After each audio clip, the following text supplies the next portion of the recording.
Hey guys, how's it going? Welcome back. So I thought I'd do a video today on how to actually start a snowblower properly. A lot of people have these things, and there's a lot of people that really don't know how to start them properly. Now there are differences depending on the engine that you have too, but generally with pretty much every Tecumseh engine I've ever come across like this one, they're all the same, and you'll find a lot of similarities in many other snowblowers. For example, a brute snowblower that you pick up at like Walmart or something, some of these will have no throttle accessibility, and some of them do, which is going to be pretty much about your biggest difference, because everyone I've ever seen snowblower wise all have primers and they all have a choking system. So with this one here, with your Tecumseh, and like I said, apply it to the others, what you're going to first do is set your choke all the way on. It'll either rotate all the way left or all the way right. Really good idea to read that instruction manual that came with your snowblower too. These things really aren't that hard to figure out. Put your throttle at about the halfway point. Okay, don't ever start snowblowers full throttle, and that's the problem I'm having with these brute snowblowers. Even the ones I've worked on, is when they don't have a throttle, they're all at full throttle, and that's actually really hard on an engine.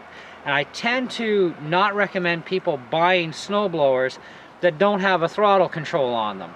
Okay, you want to warm up an engine first before you give it full blast. Okay, so turn your choke on, throttle it half, and give it about 2 or 3 primes. Now if you do have a fuel shutoff valve on your gas tank, you'll want to make sure that's turned on first. This particular machine does not have a fuel shutoff valve, but I could put one in if I wanted to. So if you have a fuel shutoff valve, make sure it's turned to the on position. Okay, so a couple of primes, set the choke, throttle at half, and give her a pull.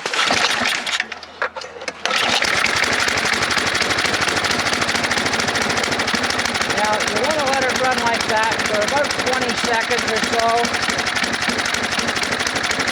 and then put her at about half on the choke.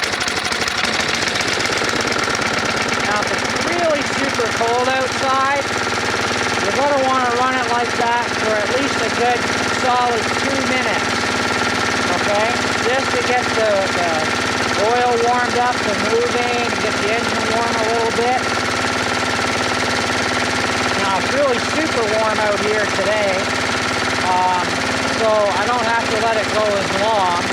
Pretty mild day. And I'm not going to bother doing any snow clearing for you, because this stuff is all slush now, because it's been raining since last night. So let's take the choke all the way off. And now if you want to start clearing your snow, now's the time when you're going to want to put this full throttle so that you can properly clear your snow.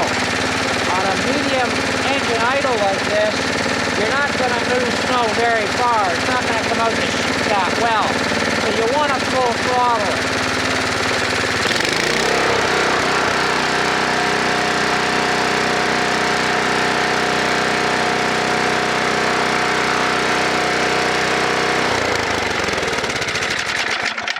Okay, so that's our basics on how to properly start a snowblower.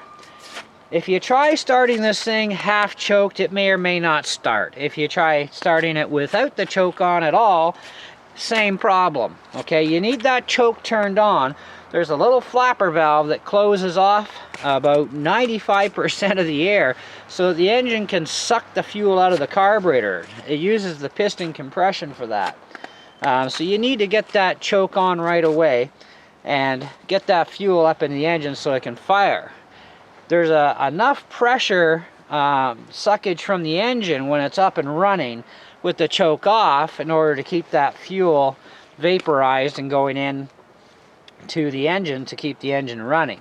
Now with people with electric starts, Okay, now this machine has electric and manual. You read the label, it says 120 volt AC. So that plugs right into your wall socket. So if you've got electric start, you would have gotten a power cord with this machine. But in case you didn't, you just need a grounded power plug that'll fit into that socket. And then of course you set your choke to full, throttle at half, couple of primes, and then just hit the button and she'll crank her over. Okay, so these are not 12 volt starter motors, they're 120 volt. So standard wall socket, and away you go. And she'll fire right up for you. So other than that, if you have any other questions or comments, feel free to leave them. You know, if you've got some running issues, whatever, that sort of stuff, you know, feel free to ask. I fix this stuff for a living, so, you know, I can tell you a lot about them. I am going to be doing some videos over, I don't know about this winter, depends on how many jobs I got coming in. But definitely in the summer we're going to show you about rebuilding carburetors and doing straight regular cleanups on carbs and tune-ups on machines, that sort of thing. Now as far as oil goes on these machines, if you're in a climate where it doesn't get overly cold but you're still getting snow obviously, you can run 30 weight oil, especially on these older Tecumsehs. They like the 30 weight stuff. If you're in a climate where it gets extremely cold, you're going to want to go to like a 520 or a 530 based oil. Now your manual for your snowblower will tell you what the best oil is for your machine at specific temperatures. Okay, but you don't have to run those oils at those temperatures specifically. Like where I live here in North Bay, it can get awful cold here. Most of the time I run the 30 weight stuff. The last 2 years I've been starting to run the 520, 530 stuff because it's just been getting a little bit way too cold compared to what it's been like. So it makes it a lot easier to start when you can pull your engine over. The other thing is if you're storing your snowblower outside, just as some extra info for you, make sure it's got a good waterproof cover on it, you know, or it's in a garage type of thing like a tin shed or whatever, wherever you can store it out of the weather. This is going to be a lot better for it because, you know, blowing snow and stuff can get up into that carburetor, and, you know, snow liquidates back into the water gets in your gas and it ain't going to start, you know, and that can get frustrating. So, you know, really make sure that when you're done with your machine, let it cool off for a half an hour, throw a tarp over it if it's outside, or throw it back into your building where it is, and away you go. So anyways, we'll catch you on the next video, guys.